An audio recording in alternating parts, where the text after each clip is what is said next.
For part 5 of our training, we're going to be going through the various different reporting options within Verity. We're going to start out looking at the different options within Navisworks, and then talk about some of the external reporting options from Verity, such as CSV, HTML, and the smart points. So let's go ahead and move Verity back to being split screen so we can see Navisworks. And you will see that again I've got the item selected here in Verity. It's selected in Navisworks. I'm going to deselect it real quick so you can see that it's a red steel beam here. And then I'm going to use the export selection to host to re-push that one item selection. And then we're going to take a look at these two other buttons up here in the host tools. So the first one is called push properties to host, and the second one is called push as built location.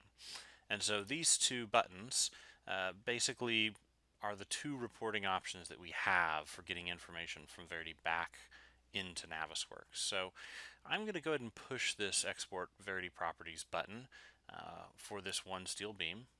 And you'll see that we have populated for this steel beam all the different properties that we have over here in our table in Verity. If I deselect it again, you'll see that it's now turned green. So we have a color scheme for items that we push properties on back to Navisworks. And I'm going to now instead click this lock button. So what this does is function a bit like a power tool with a lock on. So now you'll see that all the beams that we tested have changed colors, as have all the other items that we've tested. And so the yellow items are out of tolerance. You'll see there are also some red items in here. Those are the ones that are not found. And then we also have some purple items. Those are the occluded. There's two other colors that we're not going to see today in this data set because we've already QA'd it, and that is the no data color. And so that is going to be a teal color. And then there is an uncertain color, so that's kind of a salmon color. This provides a stoplight style view of the different items in Navisworks for everything that you've tested. And all those colors are shown in the user manual as well in case you have questions later. Now you might be asking, so what's the difference between doing that and just selecting all the items and pressing the regular button instead of locking it? The key difference is when you lock it down, this functions live. It keeps Navisworks in sync with what's going on in Verity. So keep an eye on these three pipes right here.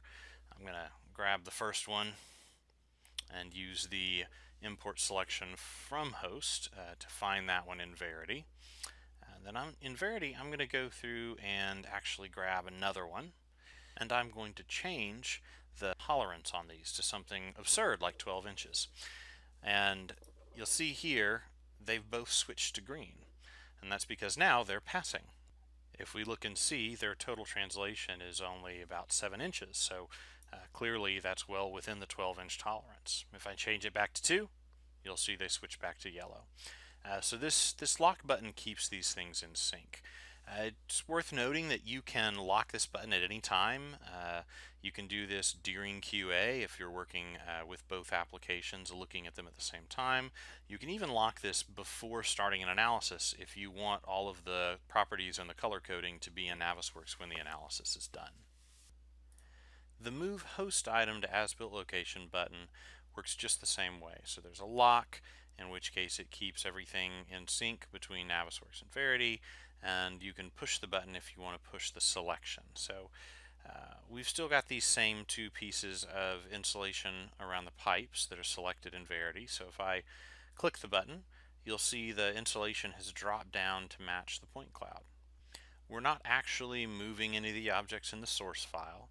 If you select those two items and then go to the item tools, you can reset their transform, and that will move them right back to their original location.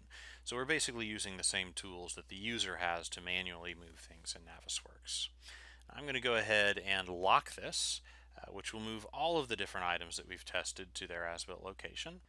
So now that geometry can be used to run clash detection. You can use it to provide an as-built Navisworks model to the client. You can also save that to an NWD, bring it back into your original NWF, and you'll actually have both the as-built and the as-designed geometry showing up at the same time, so you can review them together. So this is why we say Navisworks is really our first reporting tool, because all the data, the as-built locations, all of that can be pushed into Navis and then sent off to subcontractors, used as as-builts. It's a great way to have this information in a format that anybody with Navisworks can access. All the rest of our reporting options are under the Reports menu. You'll see CSV, HTML, Smart Points, and the analysis summary, which you can pop up at any point in time to get your totals within each of the classifications for the items. All of our reporting options work based off selection. So just to get these in a good order, I'm going to sort by conformance to tolerance and then installation status. And that'll get my out of tolerance items here at the top, passing below that, and then the other categories at the bottom. So if I wanted to get a CSV of just the out of tolerance items, I could go through here, select them all using Shift, and then export to CSV. If I wanted to do all the items, I could hold down Shift, go to the bottom. You can also hit Escape to deselect, and if nothing's selected and you hit a report, you'll see that it prompts you to do all items if you want to. So I'm going to click Yes, and we'll get a CSV report for all of the different items here.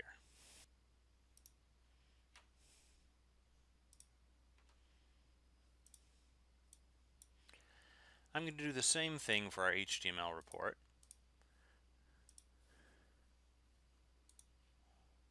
Place that on the desktop.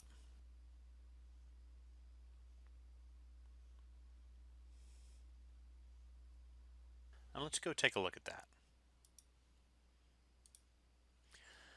So the HTML report has basically the Verity table, all the various different items, but it also has a hyperlink to go look at an individual item.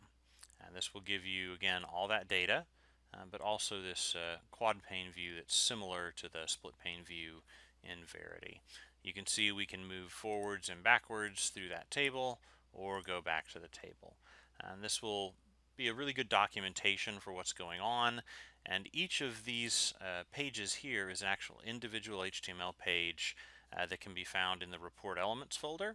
And that can then be attached, for instance, to an issue tracking system like BIM 360 Field or something in Procore.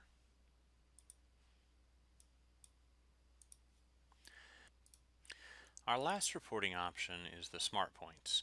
You'll see there are 4 options: a single color, color from host, as-built heat map, and as-designed heat map. So these correspond to basically all these white points, which you can have either with a single point color or that color from host, or just the heat map points with either the as-designed or as-built setting.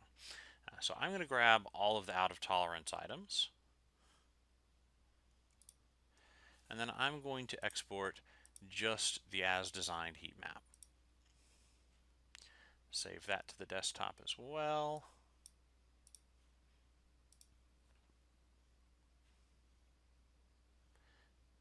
And you'll see that happens pretty quickly. And here on our desktop, we've got a lovely PTS file for all those points that's in the same coordinate system. And this file is only 11 megabytes, so you could actually email this file. Now I'm going to open this up in Recap to take a look at, but I'm not going to make you wait while it gets indexed, even though that only takes about a minute. So bear with me for a second. So just about a minute later, here you can see all of the items that were out of tolerance in Recap. And this is ready to bring into Revit or AutoCAD or pretty much any other authoring application that looks at point clouds. And we really see this as the reporting option to help facilitate updating your as-builts. In this case, you only have the points for the items that need to be addressed. And the as-designed heat map color really makes it stand out like a sore thumb in the modeling environment. And with that, we are done with part 5 of the training. That covers pretty much everything in the software. You should be ready to rock and roll on your own project or using our training data set. You can find a link to download that in the same email that told you where to download the software. So happy hunting!